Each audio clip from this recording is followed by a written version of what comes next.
going to continue on, and we're actually going to start designing our residence that we're going to work on.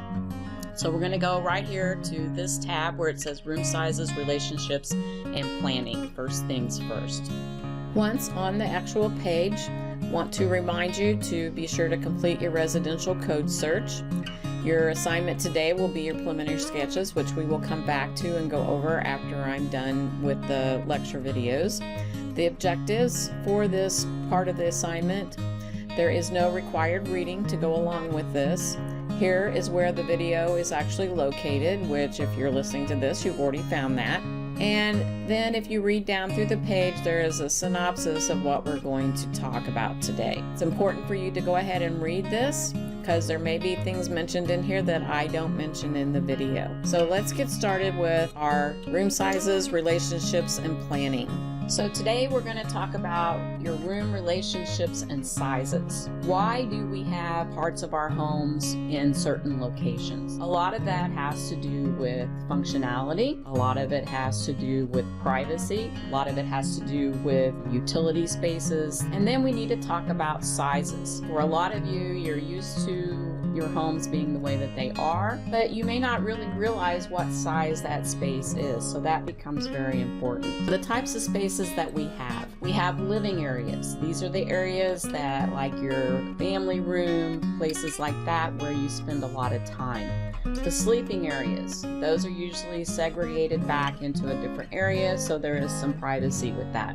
Your service areas, that's going to be like your utility rooms, your garages. Then we have the kitchen area. Kitchen, of course, that's pretty obvious. Other things we need to look at when we're designing are traffic patterns. Do you want to walk through the kitchen to get to the living room? Do you want to walk through the living room to get to the restroom? So we have to think about that. Accessibility. Do we need to account for that when we're doing a design? I have a friend that I designed a house for, and she's afraid that at some point her and her husband are going to be potentially in a wheelchair or have accessibility issues. So when we designed her house, we designed it all at one level. So things to consider: number of inhabitants and their age and sex. You're going to design a house totally different for a younger couple that has no children versus a couple who has children versus an elderly couple. You have to take all of that into consideration. What kind of activities? Some families do a lot of outside the home activities, so they may not need a lot of spaces to entertain, and others love to have like game nights, family nights, so we may need to design for that. Entertainment habits. Today, a lot of homes have home theaters. We spend a lot of time together, especially due to the COVID. Having those places for entertainment may be important. How many bedrooms and bathrooms? If you have one child versus 5 children, you need to look at that. You don't want 5 children sharing a bedroom or a bathroom. So we may have to design based around that. What kind of kitchen do you want? Do you want a very simplistic kitchen, or do you want a gourmet kitchen? So you have to look at what kind of appliances, what kinds of cooking is going to happen in the home. Budget. Budget always comes into play. Most people have a budget. Most people have an idea of what they want, and sometimes those don't go together. So it's important as a designer that you know this ahead of time so that you can make sure that they stay within that budget in their design. How long do you stay? A lot of people, their first home, they know they're not going to stay there very long. So like a newly married couple, they may not need a very big house. Once they start their family, say in 3 to 5 years, then they may look at going into a different type of house. So some people, their first home may be very basic, and then as their family grows and as they get older and they start making more money, they may want a different type of house. So you have to take that into consideration. Future plans for expansion. Sometimes we design the house for the current needs, but we make it to where you can expand, especially if someone has like a really nice piece of property that they want to stay there the whole time, but they don't really have the money to build the house that they want in the future. we can design the house so that it can be expanded. We always have to take into consideration building codes. That's why we did the building code study. We have to look at neighborhood covenants. You also looked at a neighborhood covenant in your code study. If you're going to move into a particular type of subdivision, you need to make sure of what the neighborhood covenants are and that your home desires will fit into that. The living area. This is the area that we spend a lot of time in. We may have a couple of different living areas. We may have a family room or we may have a living room. It just depends on the needs of the family. So the living area includes your entry and foyer. That is where you enter the home. It includes the living room, if you have one, a family room, possibly a dining room. Today, a lot of homes don't have dining rooms. Our families have changed to where we don't really have formal dining rooms. A lot of times we just have a breakfast nook or some area like that where we can eat together and things, but we don't really need a formal dining room. Then study office. Today, a lot of people are working from home, so it's very important to have an area that is secluded, that you can go in, do your work, and not have to worry about interruptions, etc. A nook, that's like a breakfast nook. Again, a lot of people in our homes today, we just have basically a breakfast nook instead of a formal dining room. The entry. Typically, we have 2 points of entry into our homes. We have our front door, and then a lot of times we'll have a entry from our garage or from the back of the home. Your main entry should be the focal point of your house. We like to have those covered so you can get protection from the weather. It needs to say entry when you walk in. The service entry is used by the family, typically between the house and the garage or the yard or other service areas. A lot of times today we have 3 points of entry. We have the main entrance, we have the entrance from the garage, and we have a back entrance. But you need at least 2 points of entry. Your foyer, this is where you walk into your house. This is where you greet guests, you hang coats, provide access to the rest of the home. So again, it's important. This doesn't have to be a huge space. This picture shows a really, really large foyer. That's not necessarily what you have to have, but you do need to have enough room to get in, hang coats. We usually have a coat closet somewhere close to that entry. It should be warm and have an inviting feeling and enhance your traffic flow. You don't want to walk right into a kitchen or right into a bathroom or something like that. So it needs to be well thought out and placed properly. Again, you want to keep it proportional in size to the rest of the house. If you have a small house, you don't want a really, really large foyer. If you have a large house, you need a larger foyer. Otherwise, it's going to look out of proportion. The living room. Again, this is designed according to the needs and interests of the homeowner. You may only want like a game room. Living rooms are considered more formal, where we entertain, and size is determined by the typical number of guests that will be entertained. Again, if you're not going to do any entertaining, you may not even want a living room. If you are one that entertains a lot, you may want a larger living room with lots of furniture. If there is no family room, this room is used for formal entertaining and quiet conversation. So again, the living room is typically not where a lot of activity within the family is going to happen. This is more for guests and sitting around and talking. You may not have a TV in your living room. And again, you usually want it placed near the entry so that guests don't have to go all the way through your house to get to the living room. You want them to be able to come in the foyer and walk right into the living room. Family room. This is probably the most used room in the house. This is where all of your family entertainment takes place. Usually your TV is located here, maybe games, maybe videos. You may have it set up like a theater. This is used for many different activities. Again, like I mentioned, television, movies, gaming. The minimum size should be 13 feet by 16 feet, which is 200 square foot minimum. On your home, I'm going to give you some particular sizes for some of the spaces. You are going to be allowed to go 10% above or 10% below. So if I tell you something is 200 square feet, you can go 220 square feet, or you can go 180 square feet. Again, staying within the budget, room sizes, etc. is extremely important, and we'll talk about that more later. If you have a fireplace, again, today, most of our fireplaces are not wood burning. Our society doesn't like to maintain things today, so most of the time we have a gas type fireplace, gas insert. But if you do have a wood one, you want to make sure you have good air circulation for that. Dining room. Again, a lot of houses today do not have formal dining rooms. Typically, the dining room you want located near the kitchen so that it's easy to get to and also easy to get to from the living room. You have guests over. They go into the living room. When you're ready to eat, you go into the dining room. So you want those to be accessible from each other if you're doing formal type entertaining. A small dining room is 9 by 11, which is basically about 100 square feet. A formal dining room is about 11 by 14, which is 150 square feet. So again, you have to be able to have room around the table. If you look at this picture, they've got the table in the middle of the room, they've got the seating around it, and they've got adequate space to walk around it. If you're serving food, you need to be able to get all the way around the table. A lot of people don't take that into consideration when they're designing their dining room, and then they have problems with room. Maintain room to walk. Again, 42 inches around an occupied chair at the table. That doesn't mean the chair pushed up to the table. You want 42 inches after someone sits in the chair so that you can actually walk around the space. Nook and den, study, office, home theater. Nook needs to be near the dining and kitchen areas for family. Again, if you look at the middle picture at the bottom, it kind of has a little bay area with some seating at the window and a small table and some chairs. That is kind of a breakfast type nook. The one on the left is an office type area. Again, a lot of people today are working from home, so that is very important. And then the one on the right is your home theater. A lot of times we want the home theater to be in the basement. Again, depending on the size of your family, what type of seating you want, will determine the size of that space. We do like to put it in the basement so that we can control the sound. The last thing you want is a home theater next to your bedroom or under your bedroom.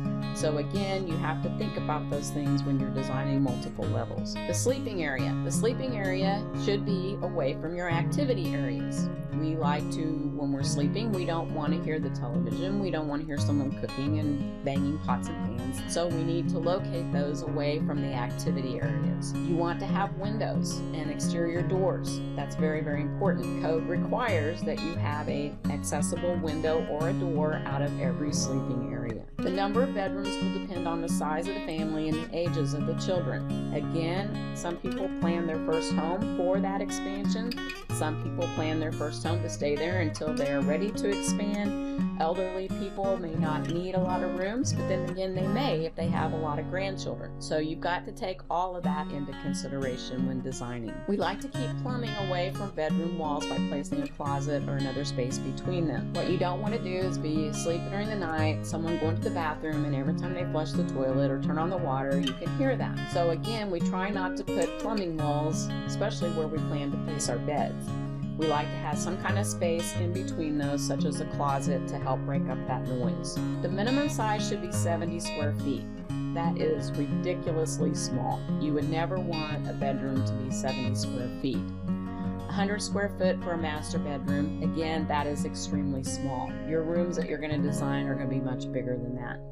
It should also, your master bedroom should have additional space for sitting and bathing. Again, yours will have a lot more space than that. Beds. This is always something that I laugh at. If you've ever tried to make a bed against a wall or even two walls, say like in a travel trailer or something, by the time you get done, you feel like you've had a day of exercise.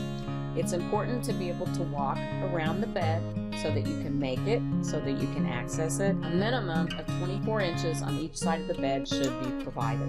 Closets are not required according to code, but again, we can never have enough storage space. That's probably one thing people complain the very most about, is not having enough closet space for all of their stuff. Not just clothing that we wear every day, but storage of blankets, towels, all kinds of amenities. They say that males need at least 48 inches of hanging length and females 72 inches of hanging length. I try to make it equal if I can, unless someone asks for it to not be equal. In my case, when my husband was alive, he actually had twice as many clothes as I did, so he needed the extra space. So again, you have to look at the individual's needs and make sure that you're meeting those needs. Should be a minimum of 30 inches deep. This is so that you have plenty of room for the clothes, so they're not crunched against the wall, so that when the door closes, if it has closet doors on it, that slide or whatever, that it doesn't interfere with the clothes. Again, closets can be used to buffer noise between rooms. Say if you have your children's room against your room, you may want to put the closets in between because kids can be noisy, especially as they get older, become teenagers. Master bedrooms should have a walk-in closet if possible. I like to provide walk-in closets for all of my rooms. Sometimes that's not possible, but again, you want, especially in the master bedroom, to have a walk-in closet. The service area. This includes rooms such as your bath, your kitchen, your mechanical room, utility rooms, and garage. You want to keep them together to minimize your plumbing needs. It's always nice, especially if you have like multiple levels, that you stack the plumbing or have the plumbing back up to each other. For example, plumbing for your utility room and your kitchen. They don't have to necessarily be back to back, but if they're close together, then that helps. Anytime we can cut down our plumbing runs, we are going to save money. Bathrooms. There are many types of bathrooms. We have a half bath, which just has a sink and a toilet. A lot of times we'll put something like this. We call them powder rooms. We'll put these kind of maybe by our utility rooms. If you're living on a farm or something where you could come in and just quickly go to the bathroom, wash your hands, or maybe near your living areas and such, so that guests can just go in and use the bathroom, wash their hands. Then we have 3/4 bath, which is a half bath plus a shower. So again, this might be a nice thing to have close to your utility room if you live on a farm. Or if you work out in the fields. So you can just come in, take your clothes off, take a shower, and not have to traipse all the way through the house. A full bath is a half bath plus a tub shower combination. You've seen this a lot. A lot of tubs actually have a shower with them. And then you can have a bathroom suite, which is full bath plus an enlarged tub, or what we call a jacuzzi type tub, something along that line. Each bathroom should have an individual access. You don't want to, in most cases, if it's especially for the public, you don't want to walk through a bedroom to get to the bathroom. Now we do have what we call Jack and Jill baths, which are shared basically between 2 bedrooms. And again, those typically are not accessed by the public. Depending on how you lay them out, those are kind of nice to have when you have children. 2-story house needs 2 full bathrooms. My rule of thumb is if you have any space on a different level, you at least have to have a powder room. If you have a bedroom on any level, you have to have a full bath, because no one wants to go downstairs or upstairs to take a bath. So every floor, if it has bedrooms on it, needs to have a full bath. Again, place your bathrooms back to back or stack them from floor to floor. This helps reduce the amount of plumbing, which reduces cost. Again, I talked about Jack and Jill bathrooms.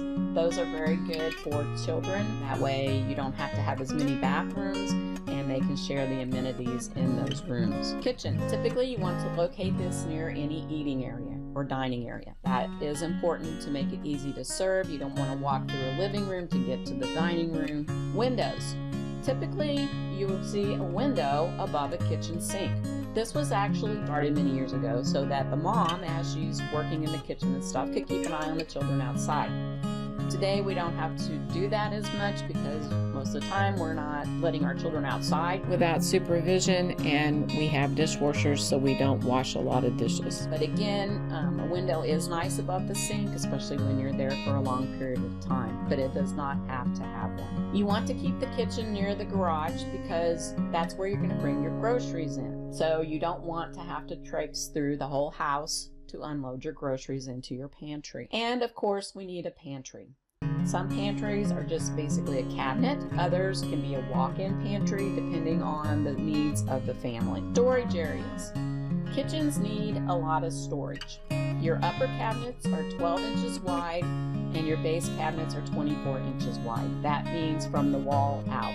So your base cabinets are 24 inches deep and your upper cabinets are 12 inches deep. You want your pantry area, again, it can be cabinets or it can be its own room. You need a preparation area. That would be maybe sometimes we add like what we call a vegetable sink in the island. If you look on this picture, you can kind of see a sink there in the middle of the island. You need cabinet space to be able to do your prep. Typically, your kitchen is going to include a sink, cooking units, and counter space. The sink typically is going to have a garbage disposal. If you are on a septic system, you will not have a garbage disposal. And then typically you have a dishwasher. The dishwasher needs to be adjacent to the sink. The last thing you want to do is rinse a dish and carry it all the way across the room to the dishwasher to put it in there and drip water all the way across there. You'll want at least a double sink, and And today we use a lot of what they call the farm sinks. When you unload the dishwasher, you want to be able to put the heavier dishes close by so that you can just reach and put them in place. And again, as I mentioned, no garbage disposal system and a septic system. So we have what we call the work triangle in respect to kitchens. Today we really don't follow this because a lot of our kitchens are extremely large, so you could not meet this. The thing is to remember with this is there still is a basic flow of how you want the kitchen to work. So basically the work triangle is formed by drawing a line between the preparation, the storage, and the cleaning areas. This maintains traffic flow and efficiency in preparing food. Again, additional appliances will affect how this all works. On the triangle it says no side should be less than 4 feet or more than 7 feet. Again, we don't really go by that today. It says the sum or the triangle side should be at least 15 feet, but not more than 22. If you look at the diagrams below, what we're concerned about is traffic. So the one on the far left has no through traffic. That is the ideal situation, because at that point, basically the only person or people that are in the kitchen are the people working in there. So it's less likely for someone to get hurt or run into somebody. The one in the middle is one that has minor interruptions, and most of the kitchen appliances and such are to the right, and then you just have a pathway through there. The problem with this, especially with small children, is you could be doing something and the child could come running through very quickly and you not be aware, and you could drop something, hurt them, they could get hurt. The one on the far right is probably the most dangerous one. This is what we call a galley kitchen. And again, anytime you can eliminate traffic into the kitchen, that is a good thing. Counter arrangements. If you look at the pictures, we have a straight one. This one you'll see a lot in apartments. Everything is on one wall. The one on the far right at the top, this is again what we call a galley kitchen or corridor kitchen. Again, this has traffic coming through it. It's usually pretty small, so it's kind of tight. Again, you got to watch for the traffic flow through there. The next one has a peninsula or maybe a food bar or an island. It could have traffic coming through it, but it's very efficient in the layout. And the one on the far right is the island, where you basically have room all the way around. And again, you have to think about what you put in that island to make it work well. Cabinet sizes. Kitchen-based cabinets. Like I said, they are 24 to 36 inches deep. When I did my house for my friend, the cabinet right in front of the window, she had me actually make it deeper where her sink was at, because she likes to grow plants, and so she wanted some area between the backsplash and the sink to be able to set plants there to get light from the kitchen window. So again, typically 24 inches, but it can be deeper. They are typically 36 inches high, and again, they come in units of 3 inches, and luckily Revit does that for us. 9 inches, that would be like where you would maybe put flat pans. We don't go over 48 inches wide for a couple of reasons. One, wood tends to warp. So if we make a door larger than 2 foot or a cabinet unit larger than 48 inches with 2 doors, we could run into problems. The other issue is because the doors get heavy, because wood is heavy, and the hinges will start to give and your doors won't open and close properly. Overhead cabinets are typically 12 to 18 inches deep. They are 30 inches to 33 inches above the counter. Above an appliance, they could be 12 inches to 18 inches above appliance. And again, the same, they come in increments of 3. Revit, again, does this for us. It will have standard cabinet sizes in there. Keep in mind, if you create a cabinet that's not one of the standard sizes, you've immediately made it custom, which immediately makes the cost go up. Bathroom cabinets. Bathroom cabinets are typically a little bit different than kitchen cabinets. They're typically not as deep, but they can be 24 inches. I prefer to go ahead and make them 24 inches deep. And they're typically not as high. If you walk into your bathroom and you walk into your kitchen, if you look, they're probably not the same height. But again, they can be. If you're designing a house for people who are tall, you may want to make the bathroom cabinets 36 inches high. Again, they come in increments of 3. Appliance arrangements. Typically, we put a sink in front of a window. You do not have to do that. But again, that is a nice place for the sink. The sink should promote easy movement between the other work areas. In this picture, I might not like this layout because my refrigerator is really far from my sink. A lot of times we take food out of our refrigerator and we wash it at the sink. Or in my case, I might want the sink closer to my refrigerator. So you should think about how you operate or how the owner is going to operate in the kitchen. Avoid placing the sink and dishwasher on different counters. Again, the dishwasher should be adjacent to the sink for ease in putting dishes into the dishwasher. And place the refrigerator near a service area and the sink. Again, we take stuff out of the refrigerator, we wash it before we use it, so it's good to have that close to the utility room. There are a lot of things about utility rooms that we just kind of take for granted that we need to think about. You need space in there. Most of the time our utility rooms might be very, very tiny, so you don't have a lot of storage, you don't have a lot of work room. Typically, it's placed near the kitchen or near the bedrooms. Again, utility rooms are noisy, so you may not want it near the bedroom, but if you have a lot of children with a lot of dirty laundry, you may want it more near the bedroom so you're not carrying stuff all through the house. If you have multiple levels, you might want to include a laundry chute if possible. That way, again, you're not having to constantly be going up and down stairs to get the clothing from upstairs. Again, when you're done with it, you will have to take it back up there, but as far as getting it, if everybody just puts stuff into the laundry chute, then that saves you a lot of steps.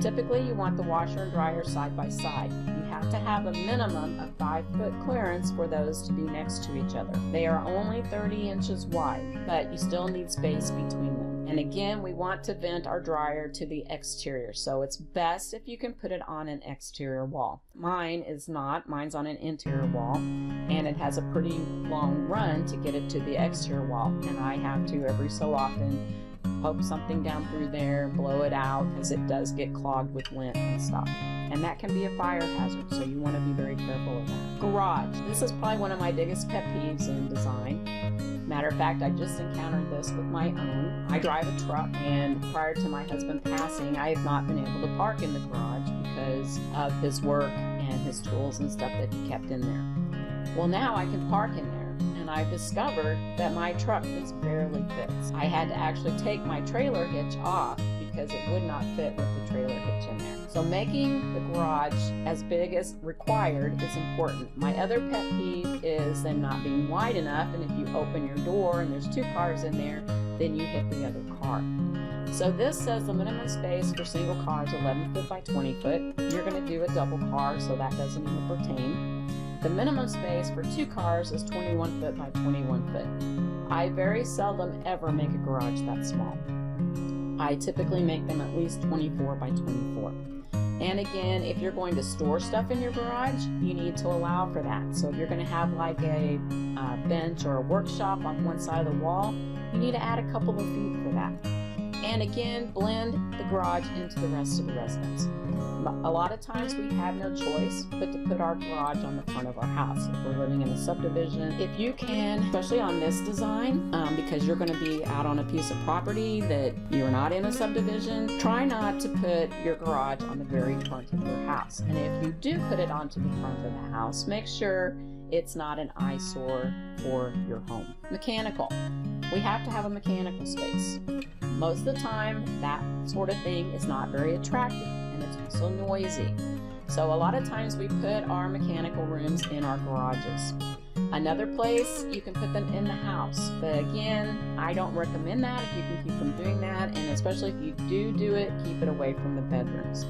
It can go in an attic space, but there are certain clearances that are going to be required by code. And also, accessing that in an attic is not the easiest, so that's really not very recommended. If you have a large crawl space, this is a great place to put your mechanical units, but again, there are certain codes that you have to meet. Typically, you have a furnace and a hot water heater that go somewhere inside your house, the garage. The other thing you're going to have is you're going to have an air conditioning condensing unit outside your house. Placement of that really needs to be thought through. For example, I have the deck on the back of my house, and my AC unit is right by that deck. So every time it kicks on, it's extremely noisy.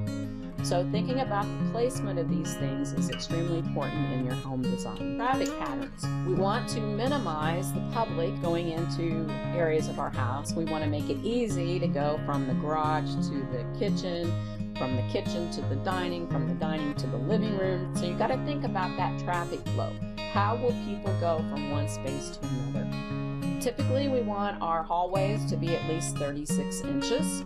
I prefer to make them 48 inches, especially in a house the size that you guys are going to be doing. Having a wider hallway is going to be more important. It's nice sometimes to have a sunroom or a solarium to be used to bring outside lighting and stuff into your interior living spaces. We also have to think about outside. You can have courtyards, you can have decks. They can be made out of different materials. The one here on the left is basically in an L shape, which would help protect sometimes from the sun and the wind.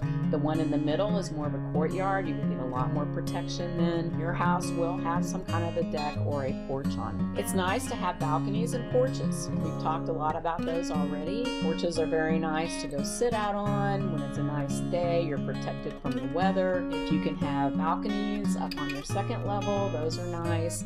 So think about that in your design. If you're going to design for accessibility, which we're not really going to address that in our project, but some things that you might think about if you are ever in a situation where you need to design for accessibility. Parking spaces, door clearances. You have to have a wheelchair radius to turn in, which is 60 inches. You may want your countertops to be lower for people in wheelchairs. Refrigerators have side-by-side doors. It's easier to grab things in one full door. Grab bars next to toilets, tubs, and showers. And then having non-skid floor surfaces in your bathroom. Carpet is not always good for wheelchairs, so to think about some things like that if you decide to design anything around that. And on the outside, you also have to think about it. You have to think about, do you need ramps? Do you need stairs? Will stairs work? Etc. So again, when you're thinking about accessibility, there are a lot of things that you have to consider. This concludes the video on room sizes, relationships, and planning. Next, we will go into your preliminary design assignment and continue on with your residential project.